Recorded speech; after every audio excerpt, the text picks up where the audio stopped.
troopers from the very early 1850s.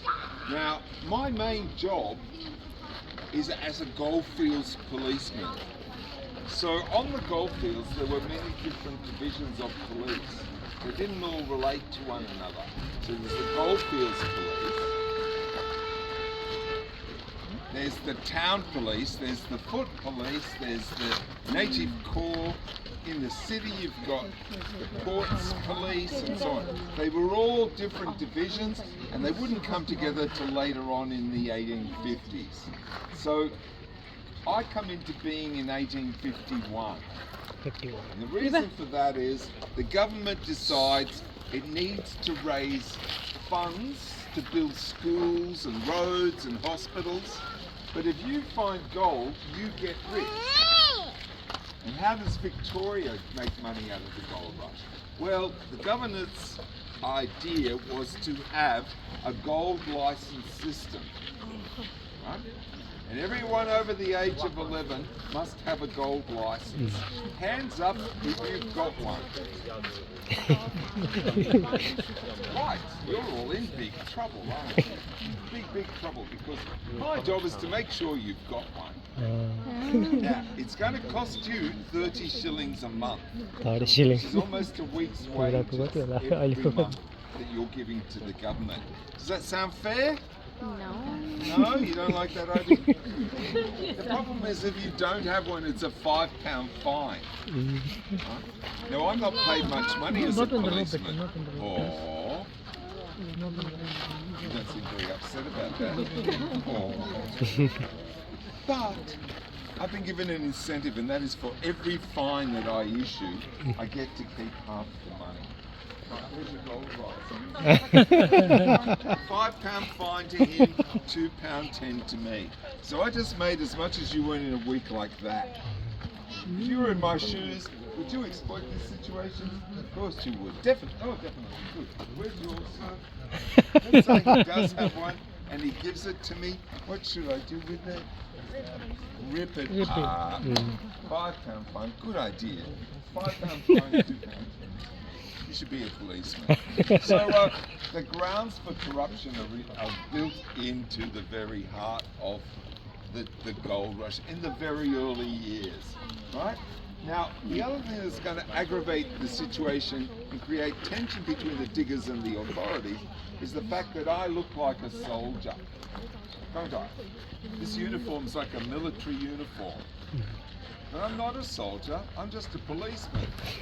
And in England, when the first civil police force was created in the 1830s, those police didn't carry weapons, they were there to protect you, right? And they looked like they were part of the community. Are you a policeman, sir? You're not. But here in Australia, when they were trying to put together the first goldfields police, they had to make a decision. Did they want a police force that was there to protect you, that was part of the community, that didn't carry weapons? No. They thought that this was originally part of a penal colony, part of New South Wales. You understand what the military are doing here, so let's make the police look like soldiers and people will supposedly respect them. But the problem is, when you've got that corrupt system built in, the gold license system and all that corruption going on, and you've got people that look like soldiers running around terrorizing you, it becomes a very tense situation very quickly. The diggers will protest against this in what will be the lead up to the Eureka Stockade in 1854.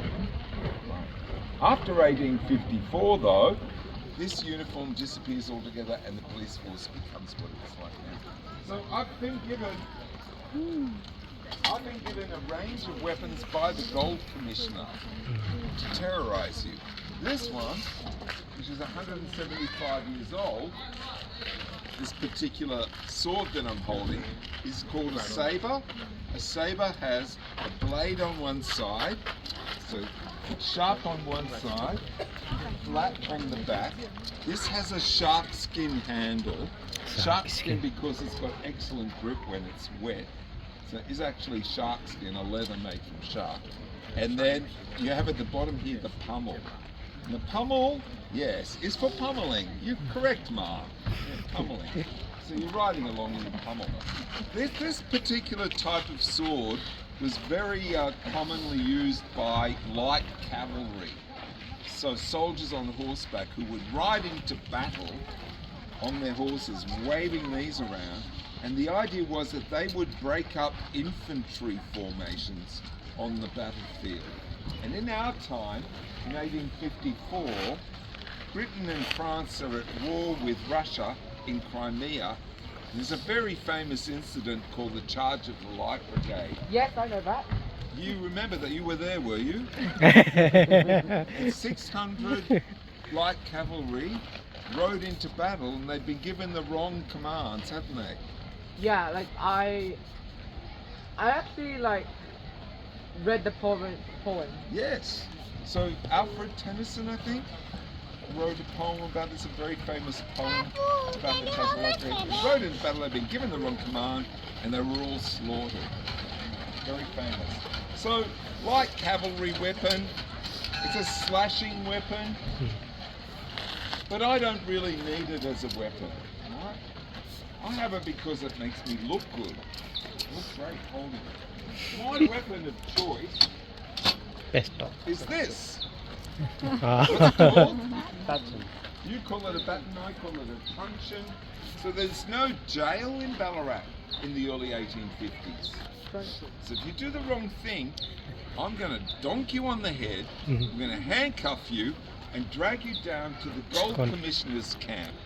Now we've got a small version of that here at Sovereign Hill, but the actual Gold Commissioner's camp was over in what's called Camp Street, surprisingly, over in the centre of town near the station. And there were hundreds and hundreds of Goldfields police. Not just a few, but hundreds. And there we would shackle you to a log, which was a tree that got hit by lightning, fell over. We left the shackles on it. And you get shackled to that log and you wait there for the magistrate to come from Melbourne or Buninyong to hear your case. So if you're found guilty, you'd be taken to Melbourne jail. But you could be sitting on that log for a couple of days, which is all right today, it'd be lovely. But in a Ballarat winter, no, all right? So the police have been issued with a number of firearms. This one that I'm holding in my hand is actually doesn't work anymore, it's falling apart. It's missing its ramrod. But what's important about it is this is typical of the kind of gun that we, the police, would have had. No. Americans and Canadians would have been coming here with revolvers. And revolvers were a lot more sophisticated, allow you to fire up to 6 shots without having to reload. This I have to reload it every time. This is a smooth bore weapon. Smooth bore. So that means that the barrel on the inside is smooth all the way down. And that's a problem, because if you fire a round ball of lead from this weapon, it won't go perfectly straight. It'll go off at an angle. So I could try and hit that second lamppost, but this poor musician in the red jacket is very much in the way. Because it'll go like that.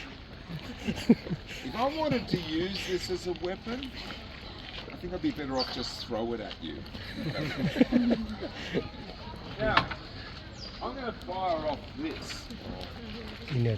This is a 58 caliber 2-band. So this is 2-band. 58 caliber 2-band carbine. Also has a smooth bore barrel, smooth bore weapon. Accurate to about 90 yards, so I can hit the sign on the wheelwrights up there. Oh, over there. I think. Yeah. Too far. But we're in the middle of the Industrial Revolution at this time, and rifles have become affordable. Now, a rifle's created by drilling out that barrel so it's no longer smooth all the way down. It's got a spiral groove in it, and then when you fire a bullet that looks more like this, so it's more like a sort of lozenge with grooves in the side. When you fire that from a rifle, it will spin. because it's now spinning, Spinning. it'll go further, faster and straighter. And the accuracy will go up tenfold. So this is accurate to 90 yards. An equivalent rifle would be accurate to 900 yards, which is way over the other side of this hill. Massive difference.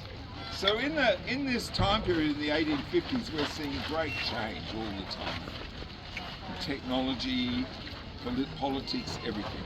Now if I want to fire this, what do I put in it that makes the bullet come out? Powder. Gunpowder? Yep. We call it black powder. It's a mixture of sulfur, saltpeter, and charcoal in this powder flask all ground up.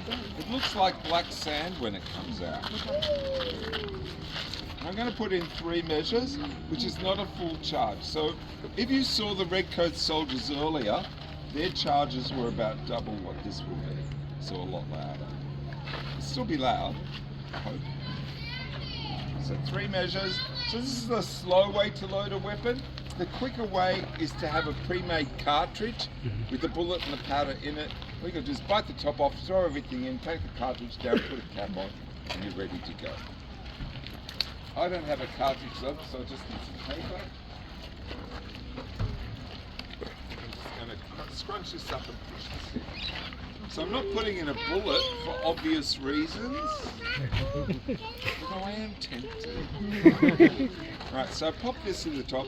We would call this wadding. Right, and I could use fabric or manure or anything like that to pop in there. And then I'm going to push it down to the bottom using my ramrod. And the ramrod in this instance is attached to the side of the weapon. Because we were mounted policemen on horseback, if I lose this weapon, lose this ramrod, I can't fire the gun. Right? So the Redcoat soldiers' ramrods were separate because they march everywhere. Right, so I'm going to push that down, scrunch it down to the bottom if I can. Yep. Pack it down. And I'm listening for a sound as I do this. So at the moment it's a dull sound. But if it's packed correctly, it'll change to a metallic ding and it'll tell me that it's really compressed. So you're trying to create compression.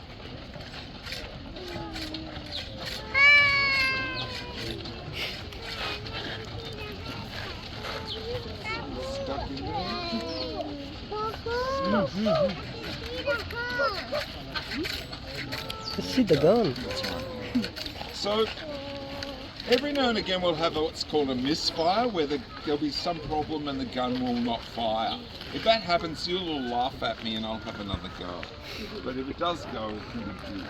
Right. I'm going to take a percussion cap.